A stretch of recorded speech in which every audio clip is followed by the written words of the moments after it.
So, holy crap, it's been a crazy week and a lot of new shows. I knew March was gonna be packed with a lot of superhero shows, but whoa, I didn't even say hi. Like that's how crazy this is.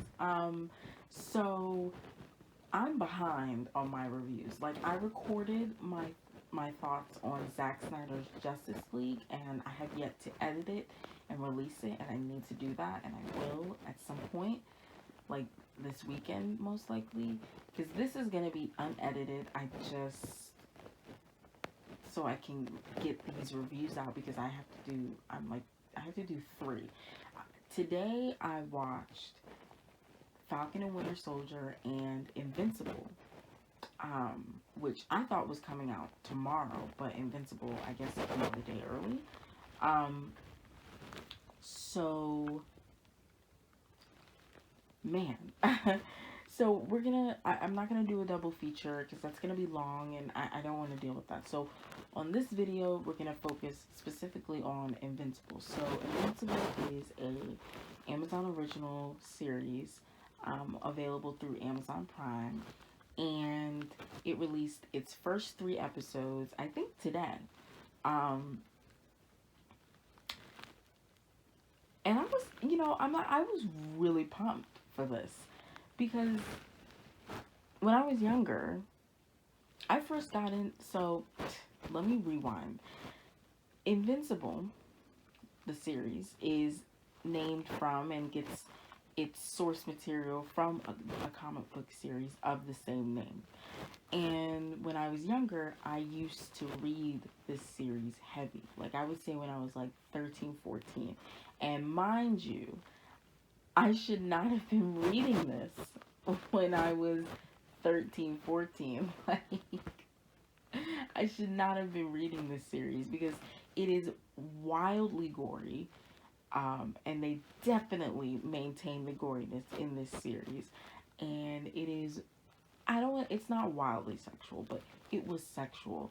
So I feel like for my young self, I should not have been reading it.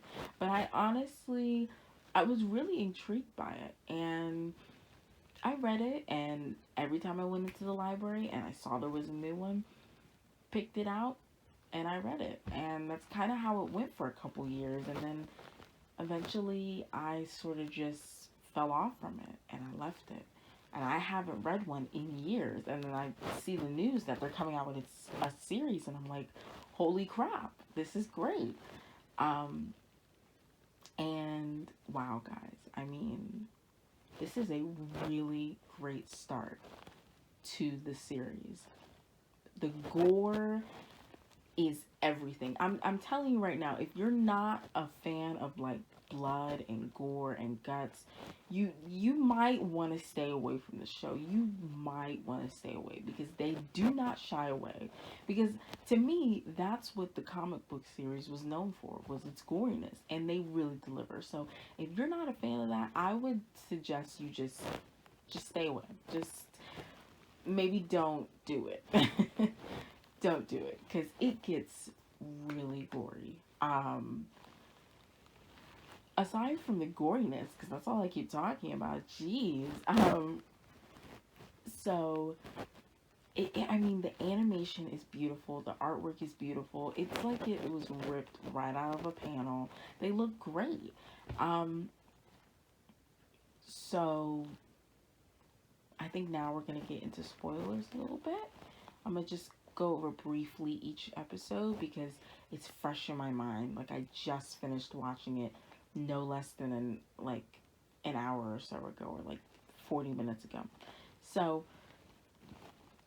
we start off in episode 1. It's about Mark, who is invincible, and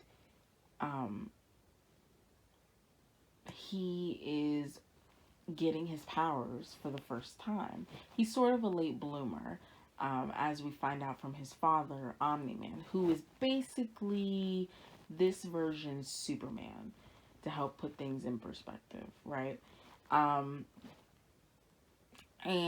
so Mark ends up getting his powers, and it's pretty cool.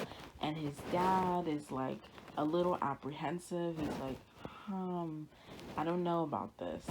And he ends up training Mark for like a second, but things kind of don't go the way they should. It's a little like crazy. Um, and so this whole time, Mark is really like, after he gets his powers, he's really trying to emulate his dad. He really wants to be his dad. Um, hold on. So for most of like the first episode, we are watching Mark as he navigates through his new powers, and we learn about his father, Omni Man, and where he really comes from. Um, and how he's essentially an alien who's like a human, but he has superpowers, right? And he chose to watch over Earth, and he met Mark's mom, voiced by my girl Sandra Oh. Period. I think her name is Debbie. They call her Debbie. I don't know if it's Deborah, but I'm gonna call her Debbie, right? So, anywho, he meets Debbie, and Mark is here. And so we sort of explore that. We get a glimpse into like the father son relationship that Mark and Omni Man share. They said his name. Norman. I think his name is Norman. Jeez. I'm gonna call him Omni Man because Norman is so boring. So we get to see a glimpse of that father son relationship, which is really it's kind of weird. It's kind of non-existent because Omni Man expects things of Mark, and he sort of puts a lot of pressure on him.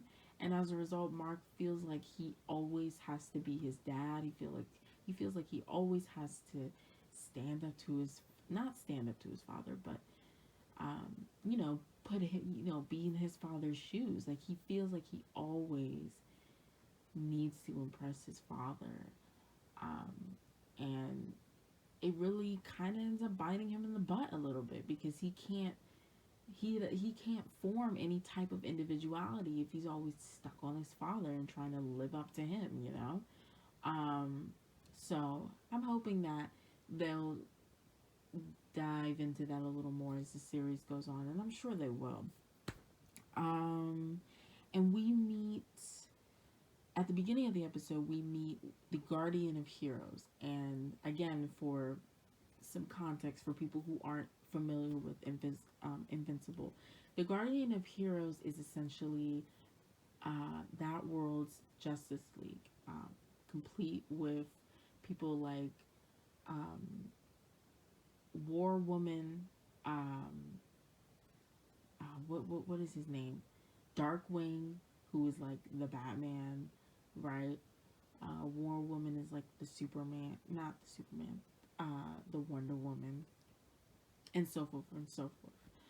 Um, so we meet them at the beginning, and they're stopping these two metahumans called the Molar Twins from trying to get into the White House and whatever. And Omni Man comes in to help, and that's going to be important, right? That's going to be important for the end of the episode.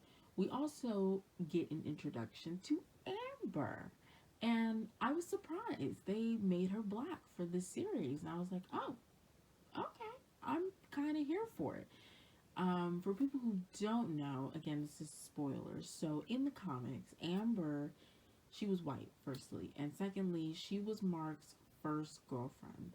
And they get together for a little bit. And then they sort of break up, I think, into college. And then after that, he starts dating Eve, which we get introduced to in episode 2.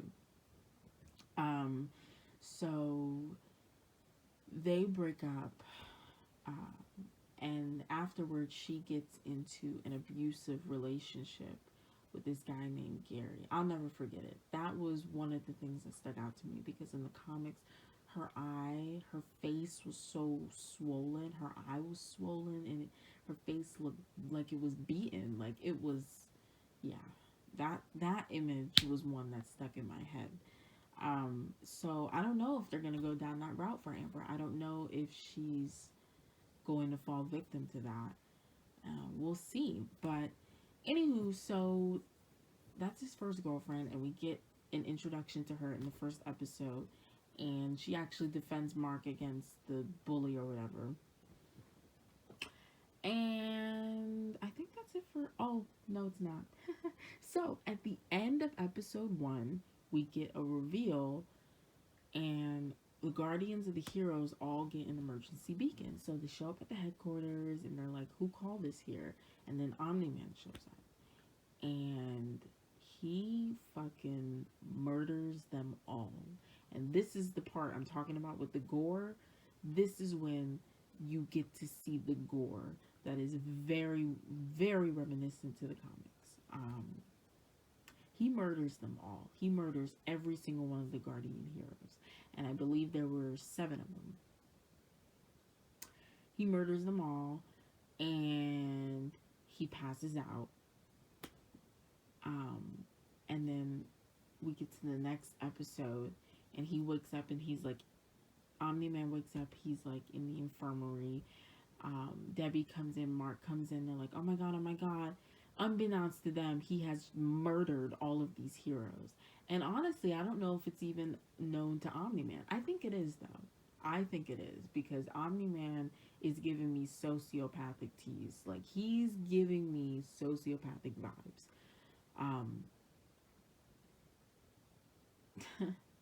Ooh, oh boy. Yeah. The way he responds to situations, it's not good. Like, literally, in.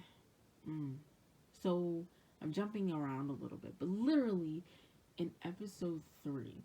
No, actually, we can go back. So, in episode, like, 2, right? I believe. No, it was episode 1. So, rewind. In episode 1, after Mark and Omni Man went training, and Omni Man punched Mark hard in the fucking gut, it like knocked the wind out of him, and he was scared. And he came back, and Mark went upstairs, and the mother was like, "What's wrong? Like, what's going on?" And Mark was like, I punched him, and it's the life, it's what he needs. And I think the mother, objects, and she has her counter argument, and he like catches a real attitude with her, like a real attitude. He like raises his voice. I was like, ooh, there's another side to him that we haven't seen yet. And of course, by the end of the first episode, we kind of see it a bit, because he fucking murders everyone and seems to have no recollection of it, but I think he does. So, there's this like secret government agency that deals with the superheroes, and there's this like secret detective who's a demon, and every time he's around, he makes them cold. He makes, you know, everything cold, so you can see their breath, and every time you see their breath, he's around. And I thought that was a really nice detail. So anywho, he the demon detective, I forgot his name. He is investigating the scene, and he's sort of coming to the conclusion that we, the viewers, know, which is Omni-Man murdered all these people. But of course, the director of the government agency or whatever, he doesn't believe him. But just as a precaution, he orders a detail on Omni-Man's house or whatever, and his family. So they basically bug the house like shit, and they're spying on them. So that's going on, and let's see. Mark, in the meanwhile, while Omni-Man is out of commission, he sort of gears up, and he goes out and tries to be a hero. So this alien race comes in and they're like invading, they're trying to invade Earth. And the first time around, um, Mark kind of freezes. And it's up to Eve and the team, her team, which is the teen team. Ugh, we're gonna call them TTs. So the TTs, um, they come in and they save the day. So it's Eve, Robot, um, Ro, what is his name? It's Eve's boyfriend. He's a fucking douche. He is a douche, but he's so funny. Roblox Speed. Shit. I'm gonna have to put his name in, so I guess this won't be severely unedited. But her boyfriend, um, what is her name? Kit. She can duplicate herself. Duplicate. Yeah, I think it was duplicat. Um, who else? Someone else. I don't remember. But anyways, that's the team, and they all meet for the first time, and Mark is instantly feeling Eve, and I was like, oh my god, because Mark and Eve are very much a thing in the comics. They're very much a thing. They have their issues, but they're very much a couple. So I was like, oh, okay. But anywho, so they meet, and she, turns out they go to the same school, Eve and Mark. So she meets him on the roof and she consoles him about freezing. And she's like, look, why don't you meet the team? Why don't we like try this again? And he agrees and whatnot. And unbeknownst to Mark, Amber is trying to like get his attention because she kind of loves him. Not loves him, but she has a crush on him, right? So she's seeing him with Eve and she's like, oh my god, what's going on, right? But anywho, moving forward, the bully comes and apologizes to Mark for kicking his ass and essentially um, gives him Amber's number because Amber asked the bully to do this out of blackmail. And him and Amber end up meeting up, and this is like episode 3. Him and Amber end up meeting up, and they have like a little study date, and it turns into something more at the end of this study date. Even after he bailed on her to like save Mount Rushmore with Eve, but he comes back and they kiss, and I was like, oh. By episode 3, Eve starts liking Mark, and after the funeral of the Guardian of Heroes, she finds out that her boyfriend cheated with Duplicate. Um, and thank God she does not take him back. Because I thought she was going to with that weak ass explanation, but she did not. Thank God. So she starts liking Mark and she goes to see him, but he is on the bed kissing Amber. So she's like, oh, shit. But good for you, Mark. And episode 3, so this is when I started to notice that Omni-Man is really, he's really detached. Like there's something wrong. Because literally after the funeral, he comes in, he's like, look, I want pizza, let's get some pizza, let's do this. He's telling Mark, don't feel anything, you can't bring this home, da da da. And I'm like you, and of course, he murdered these people, so he's really not gonna feel any type of way. But I mean, it's giving me real sociopathic. And I think when he's angry, he's a different person. He's a different person. They form a new Guardian of Heroes with Robot or Roblox, whatever his name is. Robot from the TTs. He is now the leader of the new Guardians.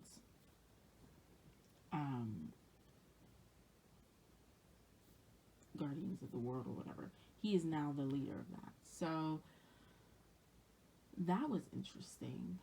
That was really interesting because at the end, he ends up breaking out the Mauler twins to like recruit them into this little team. And I'm like, what is he doing? Like, where is this gonna go? Where is this going to go? How far is Robot going to go to get these people on his team and do this mission? Like, ooh. Um, I feel like the mother is starting to suspect that maybe Omni Man is not telling the truth and he has something to do with the death of the Guardians of the Globe.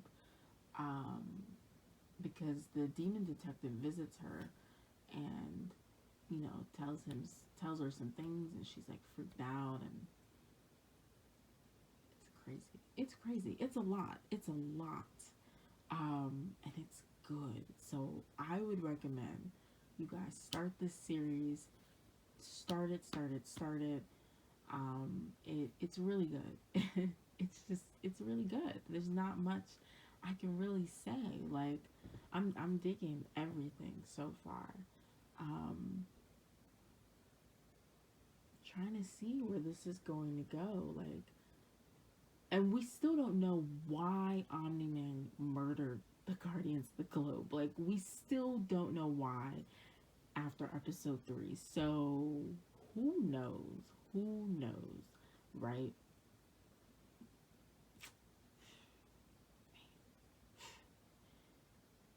We're going to figure it out. We are going to figure it out. It's been a while, but from what I remember Omni Man as a good guy and a villain. I remember him as a villain. So maybe that'll come to fruition here. Well, it already has, really, but we'll see how that develops. But yeah, guys, please watch this series. Watch it, watch it, watch it. And if you've already watched it, let me know what your thoughts were. Because I am ecstatic as a comic book nerd right now. This is a crazy month to be a comic book nerd. So tomorrow I'm gonna record my thoughts on Falcon and the Winter Soldier, but I wanted to get this out the way because it's fresh on my mind. But yeah, thank you for listening, and I will catch you on the next video. Bye bye.